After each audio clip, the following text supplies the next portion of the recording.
Sensasi, sensasi malam. Ya pemirsa, kembali lagi di Sensasi Malam. Saat malam bicara, sensasi dimulai. Kamu kenapa senyum-senyum sendiri?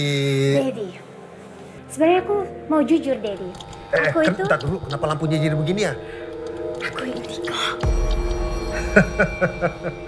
Gak usah ngarang-ngarang sini. Jadi cium nggak bau bunga-bunga gitu? Itu tanda makhluk halus datang. Kamu cium gak nih? Ini parfum floralnya Dedi, lagi nyoba yang berbau bunga. Jangan sosok indigo deh. Wangi banget sih, Daddy. Ya iya dong, kan udah malam. Tapi Daddy, nih Apa lagi sih? ada angin yang bikin merinding. Tuh, lihat rambut Susi. Terbang-terbang kan? Kamu nongak ke atas? Itu blower AC. Oh iya. Udahlah, udah. Nggak usah. Udah sini. Nggak usah pura-pura indigo, udah. Iya sih. Kalau mau indigo, ini ada nih tamu kita satu. Beneran? Luar biasa dia. Tapi kok nyaman ya pegang kayak begini? Ya udahlah, nanti kita panggil ya tamu kita. Ini spesial banget, tapi kita lihat dulu videonya. Ciri-ciri orang yang pakai susuk. Kenapa aku berani bikin video ini? Karena sebelumnya aku pernah pakai susuk. Cecilia, wanita berumur 30 tahun, pernah tidak percaya diri sehingga dia menggunakan jalan pintas dengan memakai susuk untuk memikat atasannya.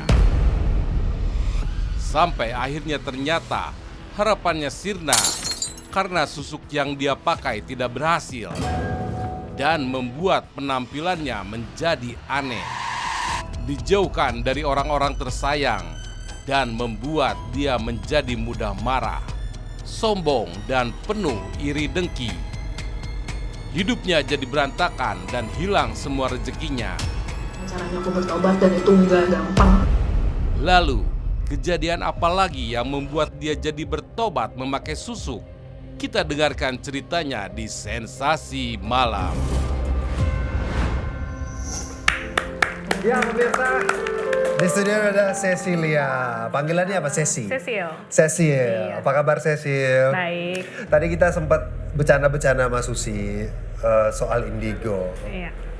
Is it true kalau kamu adalah seorang indigo?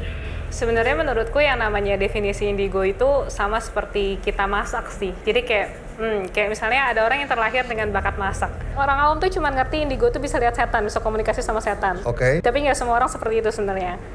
Aku lebih ke membaca pikiran orang sama healing. Berarti kamu seharusnya kalau punya gift sudah dirasakan dari kecil dong? Tuh mulai dari kecil itu aku sering kayak apa yang aku pikirin itu biasanya kejadian. Kayak aku tahu temanku mau ngebully aku pas SD, aku tahu dia bakalan ngelakuin itu. Dan ternyata itu bener. Terus mulai diikuti dengan kayak out of body experience, kayak Rogo Sukmo, kayak segala macam. Terus sampai akhirnya ketika aku yakin sama itu, ya udah, aku all out aja. Dengan gift kamu seperti itu, kamu masih menggunakan yang namanya susuk juga? Betul? Iya.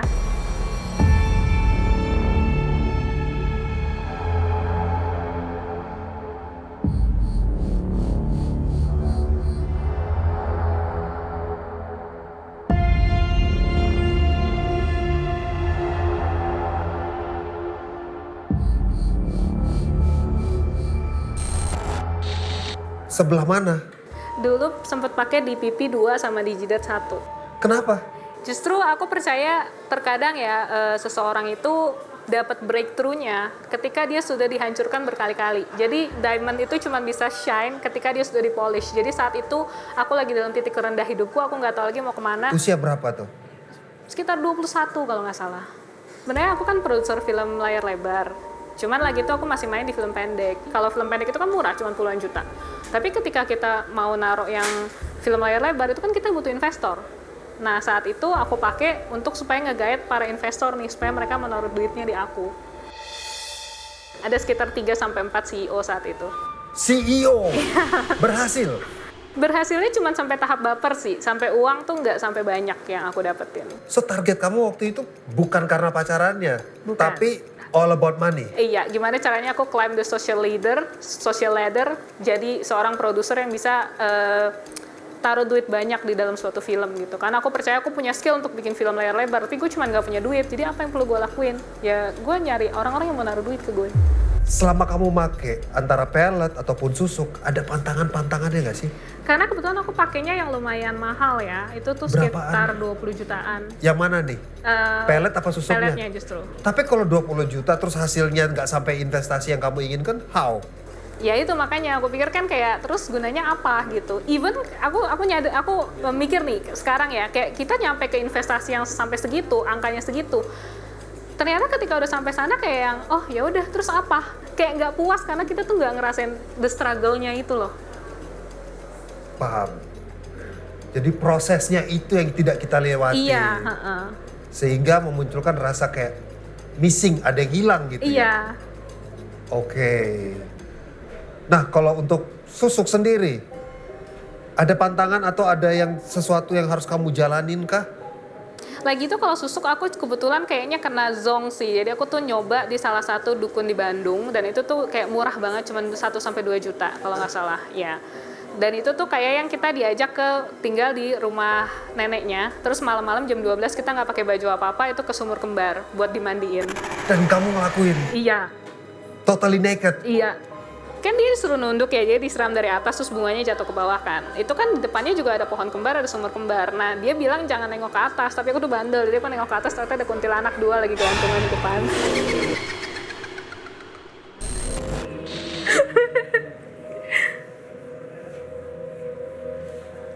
And then how you feel? Setelah itu seger aja, setelah itu kayak happy, kayak dia bilang ya bersinar, something like that. Tapi kan saat itu karena auraku juga hitam kan, jadi yang hitam dan hitam bercampur, makanya aku feel fine.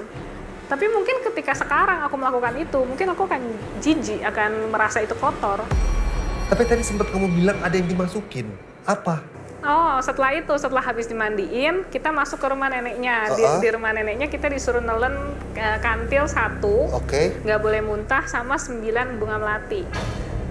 Telan semua? Telan semua, terus dimasukin ke jidat sama ke pipi 2. Apa yang dimasukin? Kayak semacam paku emas gitu ya.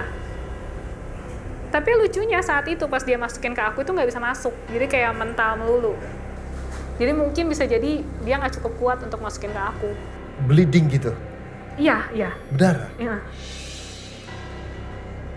Ini kamu sebelum ngelakuin ini semua udah pernah konsultasi nggak dengan orang tua, orang terdekat atau siapa? Atau kamu emang sendiri aja ya inisiatif? Kan saat itu cita-citaku cuman gimana caranya aku bisa sukses. Aku nggak peduli dengan apapun konsekuensinya saat itu. Mungkin kalau ada yang ngajakin aku pesugihan juga aku lakuin saat itu.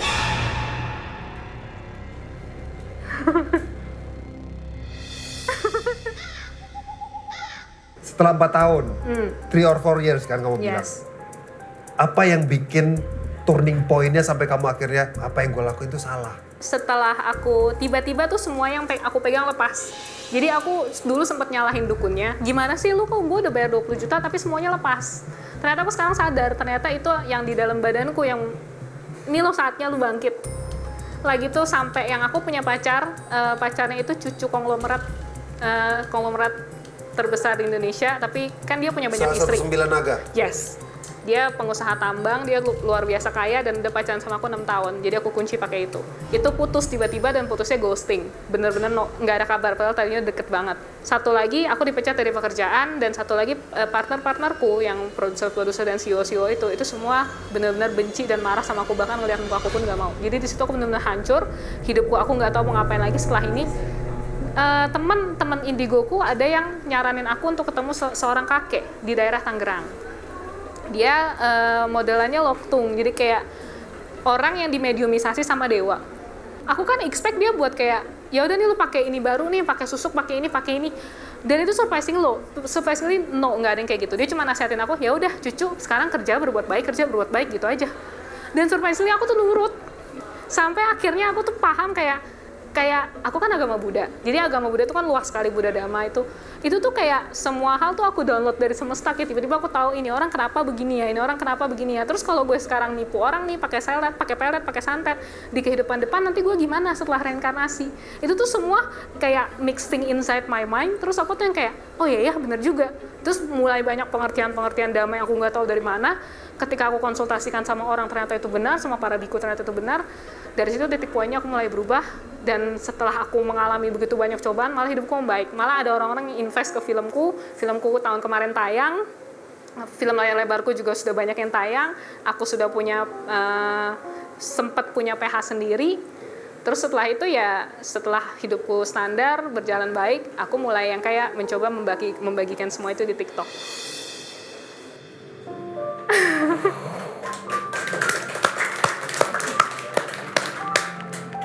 Bener ya, whatever it is, semua usaha, semua keinginan, semua harus melalui lewat proses. Sesuatu yang instan sepertinya tidak akan menghasilkan hasil yang baik. Iya. Tapi ada sesuatu yang instan yang bisa memberikan seteguk kesegaran. Ada Susi dengan kopinya.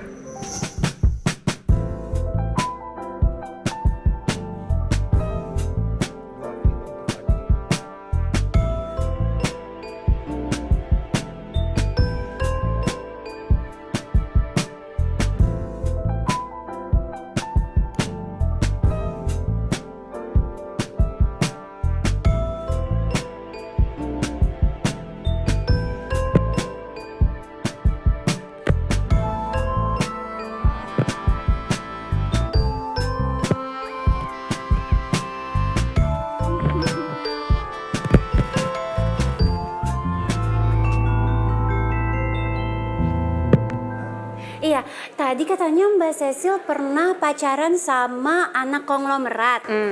Itu Cucu. Oh, cucu konglomerat. Konglomerat. Dapat apa aja sih, Mbak? Oh, kamu ya. Dapat scuba diving, skydiving, laptop, handphone, terus jalan-jalan ke semua negara di Asia Tenggara, sama dikuliahin sih. Dikuliahinnya lebih ke kayak dikasih uang jajan lah kayak gitu. Semuanya di-provide. Dan semuanya selalu tiap kali jalan-jalan tuh full di Ritz-Carlton atau JW Marriott. Selama 6 tahun itu. Iya. Wow. Didi ajak jalan-jalan juga dong. Kamu mau kemana? Tinggal kamu sebutin aja. Itu, ke tempat yang tadi biar Susi rasain. Tempat tadi mana? Tempat susuk, Di mana Bandung. tadi? Di mana? Apa? Ritz-Carlton? Terus kamu mah udah ke Samarinda aja ntar kasih seserahan di rumah ya. Boleh. Balik lagi, setelah kamu ngelewatin proses di mana pelet, susuk, segala macam itu justru berbalik membuat kamu sampai ngedrop sejatuh-jatuhnya, tapi kamu masih punya rasa percaya untuk hal-hal yang sifatnya masih sama, berbau astral juga. Karena yang itu kan putih. How do you know? Karena dulu ketika aku pergi ke dukun-dukun yang sakti katanya, itu yang aku rasakan lebih ke marah, ingin lebih, ingin ini, ingin itu. Tapi ketika aku pergi ke orang ini, yang aku rasakan adalah even ketika ada orang yang ribut sama aku cuma akan diam aja, cuman kayak oh ya udah itu kan hutang karmanya. Terus kayak sekarang dari kerja kantoranku dan dari bisnisku aku punya gaji misalnya misalnya 100 juta, itu aku cuma pakai 10 juta, sisanya aku sumbangin semua untuk lansia, untuk panti asuhan. Setelah itu kamu bilang banyak bakat kamu yang terbuka, kamu juga bisa baca kartu tarot, kamu membantu banyak orang yang ingin berkonsultasi. Siapa aja yang sudah konsultasi sama kamu dan apa yang kamu bantu ke mereka? Kalau mau ngomong yang artis juga banyak. Konseling begini? Iya, atau enggak lewat WhatsApp. Terus kayak orang-orang yang mau suicide, mau mengakhiri hidup, mereka biasanya by chat atau by voice note ke aku. Terus itu aku juga nggak ngerti kenapa ya, mungkin namanya role dari semesta gitu ya, kayak aku cuman ngomong apaan aja tuh mereka kayak makasih banget ya Kak Cecil ya, aku tuh tadinya malam ini udah mau minum baygon, udah mau ini, tapi karena kata-kata Kak Cecil aku sekarang tahu kenapa aku ngalamin hal-hal kayak gini. Apa yang biasanya orang konsultasikan? Selain tadi bilang ada yang background punya keinginan untuk bundir. Apalagi kalau yang artis, mereka lebih minta sesi konsultasi lebih kemana? Kalau mereka soal percintaan, tapi biasanya yang konsultasi percintaan yang ganteng-ganteng tuh sukanya sama yang ganteng juga. Ah! Terus kamu susukin? Enggak. Terus kamu Lebih apain? kebacain aja kayak perasaan dia gimana. Atau enggak tahun ini dia naik atau turun pakai patsu. Pakai patse? Patsu itu kayak hitung-hitungan weton tapi versi China. Yang heksagram itu? Bukan, yang apa pilar yang kita lihat dari pilar jam, pilar tahun, pilar bulan. Jadi itu ada waktu-waktunya kapan dia bentrok. Jadi tahun ini dia rezekinya bagus apa enggak? Dan itu kamu bisa? Iya. Multimedia banget ya. Multi talent, maaf ya. Ya udahlah. Nah, depan kita ini saya sudah nyediain salah satu medianya. Tapi sebelum kita ke sini, ada nggak kira-kira Susi yang mau Susi ditanyain? penasaran banget. Soal apa? Susu. Masih Iya, penasaran. iya. Apa yang mau ditanya? Jadi kalau orang pakai susuk itu apa sih pantangannya Mbak Cecil? Nggak boleh apa, nggak boleh ini itu. Coba, Susi mau tahu. Tergantung. Kalau susuknya yang susuk murahan yang kayak 1-2 juta itu memang nggak boleh makan sate. Itu betul itu? Itu betul. Yang jadi omongan orang itu? Ya. Kadang nggak boleh lewatin laut, itu betul. Tapi Lewatin? laut, Berenang. Maksudnya nyebrang laut. Baik dari pesawat, kapal laut atau apapun. jadi harus stay di Iya, dalam Stay di kota itu? Iya, di kampungnya dia. Iya. Oke. Terus Mbak Cecil ciri-cirinya orang pakai susuk itu apa aja sih? Biasanya orang yang pakai susuk itu dia orangnya emosional karena kan dia didampingi sama makhluk tertentu gitu ya, dan makhluknya itu negatif. Jadi dia kayak gampang tersinggungan sama hal-hal kecil nih, kayak misalnya dikasih minum dia belakangan dia bisa marah. Suka marah-marah ya? Suka marah, Dedi. ya. Dedi suka marah-marah. Enggak dong. Enggak dong. Tapi kamu kan udah pengalaman ya. Can you read kalau orang ini ada pakai atau enggak? Kamu bisa baca. Coba kamu lihat di antara kru kita yang ada di belakang layar. Ada enggak yang make nih? Nggak boleh dikasih tahu dong. Oh enggak boleh ya? Soalnya kalau ilmu kayak gitu, kalau kita nggak pakai buat ngebuka aib orang atau ngebuka privasi orang, nanti kitanya kena penalti. Kita kena penalti itu kayak ilmu kita dilemahkan. Oh ada gitunya. Ya, apalagi kalau kayak dipakai buat nyombong nih, misalnya, gue tau nih lu lagi mikirin apa, terus kita pakai buat kayak gitu, itu nanti ilmu kita dilemahkan. Jadi untuk beberapa hari nanti buka tarot nggak kelihatan semua, atau bahkan ada yang permanen, kayak udah terlalu sombong, udah terlalu apa, nanti dihilangin permanen ilmunya. Oh jadi nggak boleh untuk menjatuhkan orang ya, lain. Menjatuhkan, pamer. Berarti yang tadi kamu bilang salah satu bakat kamu yang bisa ngebaca pikiran orang, itu kamu gunakan untuk apa? Lebih ke kalau itu untuk bisnis, sama untuk kayak misalnya ketika aku ketemu cowok nih, cowoknya niatnya apa, itu aku udah tahu dari awal. Mbak Cecil kan indigo nih. Coba dilihat apakah di studio ini ada makhluk-makhluk goib ya? Ah, iya benar. Soalnya dingin banget. Ini kita kan kerjanya malam nih ya. Iya, malam-malam gini. Apakah ada mencium aura-aura Roy Kiyoshi? Sebenarnya kalau di satu ruang yang terbiasa dipakai buat cahaya terus keramaian itu tuh biasanya nggak ada, tapi dalam satu building ini aku sering ngeliat tadi pas aku datang sini ada orang-orang yang kayak malam-malam tuh mungkin selesai syuting kali ya, kru atau apa, dia tuh suka kayak lari-lari bawa barang gitu, dia mau pergi gitu, tapi itu sebenarnya di belakang dia berasanya nggak ada yang ngikutin, dia cuma takut aja, tapi sebenarnya emang ada yang ngikutin.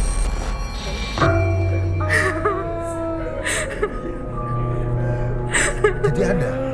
Aku ngelihat kayak ada sosok bayangan kayak cewek tinggi gitu, rambutnya panjang, terus dia suka ngikutin dari belakang. Dia ngapa-ngapain sih? Oh, bukan. Kamu masih kelihatan, bisa dipegang. Mau dipegang nggak? Sekarang kita beralih ke ini dulu. Kamu udah siapin kartu tarot depan ya. Ini salah satu media kamu kalau ada yang konsultasi. Iya. Tadi kamu sempat bilang juga bahkan artis pun ada yang konsultasi. Kebanyakan kamu konsultasinya menggunakan kartu tarot apa lebih ke mind reading? Tergantung, kalau misalnya dari mind reading dia udah bisa dibantu, aku biasa nggak pakai tarot. Cuman kan kalau klien namanya dia mau donasi habis itu ya, dia kan lebih senang kalau ada foto tarotnya nih. Kadang-kadang dia nggak percaya kalau cuma dikirimin voice note doang. Tapi balik lagi nih, yang orang nggak pernah tahu adalah, yang mungkin aku harus sounding di TV nasional adalah, mau sejago-jagonya seorang dukun atau paranormal, sesakti-saktinya, kalau dia nggak punya ikatan karma untuk membantu orang tersebut, itu juga nggak akan bisa kebaca. Ikatan karma. Wah, ada ya. Maksudnya? Jodoh untuk dia bisa ngebantu orang tersebut. Jadi kalau misalnya aku nggak ada jodoh nih untuk ngebantu orang yang datang kepada aku, itu nggak akan bisa kebaca. So, jadi siapapun yang datang itu harus kena sama feeling kamu. Karena kan aku buat donasi kan charity, jadi biasanya aku selalu bilang terakhir aja ngirim charity-nya, karena belum tentu aku bisa baca. Dan aku nggak mau kayak dukun-dukun lain yang kayak, oh ini ada ini nih, oh ini ada ini nih, padahal sebenarnya dia nggak tahu apa-apa gitu. Oh, oke. Jadi memanfaatkan ya. Iya. Oke, kira-kira kamu ada feeling nggak buat bantu Susi? Bantu aku dong. Jadi nggak mau Ada feeling nggak nikahin bantu aku. Susi? Dicoba boleh. Oke. Dicoba. Susi mau nanya apa? Jodoh dong. Oke, coba. Oke, coba. Ini jenis kartu tarot pun ya sebenarnya itu ada macam-macam ya. Iya. Dan setiap pembacanya juga harus ada resonansinya sama kartunya.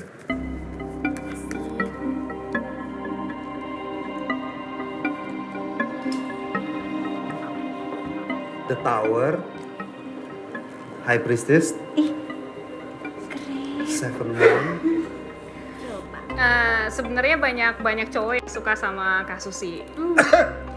Terus banyak banget sebenarnya, dan mereka tuh kayak yang melihat Kak Susi ini sebagai orang yang sebenarnya bisa mereka miliki, mungkin bukan untuk hubungan serius, tapi untuk seperti sugar baby atau apa, itu ada banyak. Meskipun Kak Susi nggak nyadarin, tapi itu ada banyak, dan bisa juga untuk FWB itu ada. Tapi Kak Susi ini sebenarnya orang yang milih-milih juga, jadi dia nggak mau kayak nggak cuman lu asal kaya doang lu bisa deket sama gue, itu nggak. Jadi dia juga milih-milih, terus kayak banyak hal-hal yang nggak terduga yang akan datang ke dia ke depannya. Jadi kayak misalnya tiba-tiba nih ada yang kontak nih, misalnya bupati apa atau apa gitu.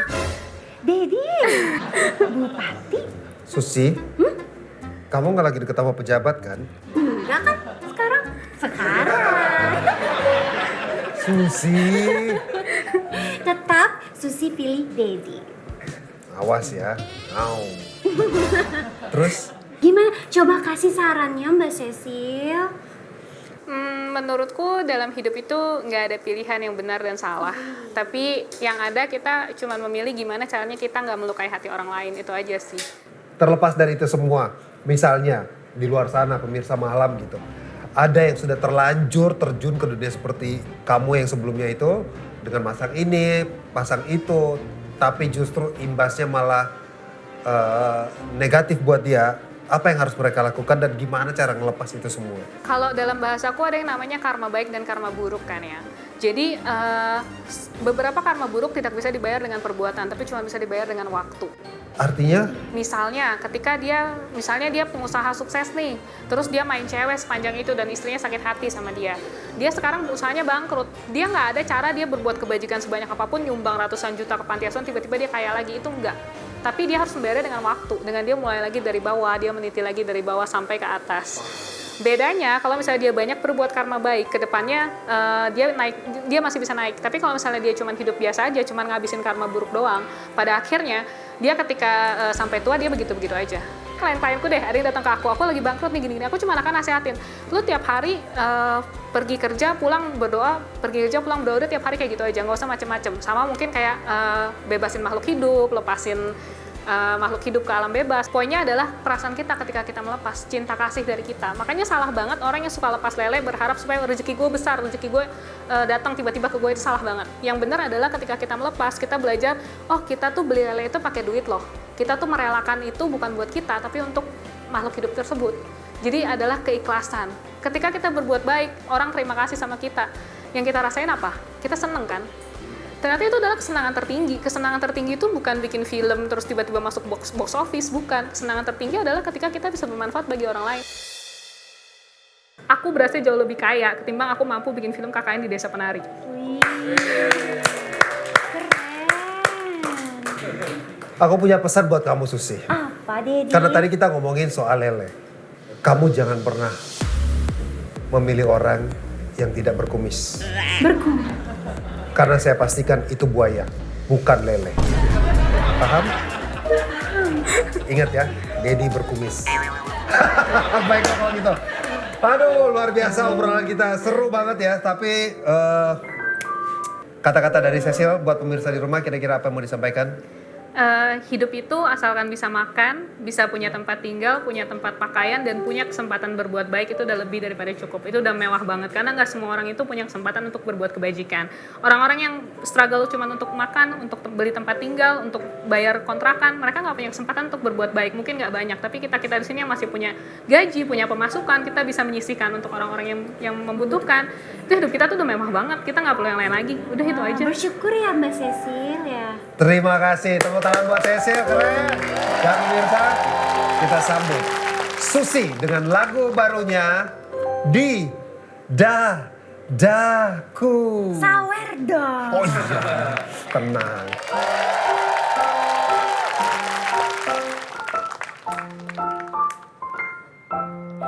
Di dadaku ada senyummu, ada cintamu, ada hasratmu, ada kumismu, ada kupingmu di dalam dadaku. Ada kamu di dadaku, ada senyummu, dingin ya, ada cintamu, ada hasratmu, ada kumismu, ada kupingmu di dalam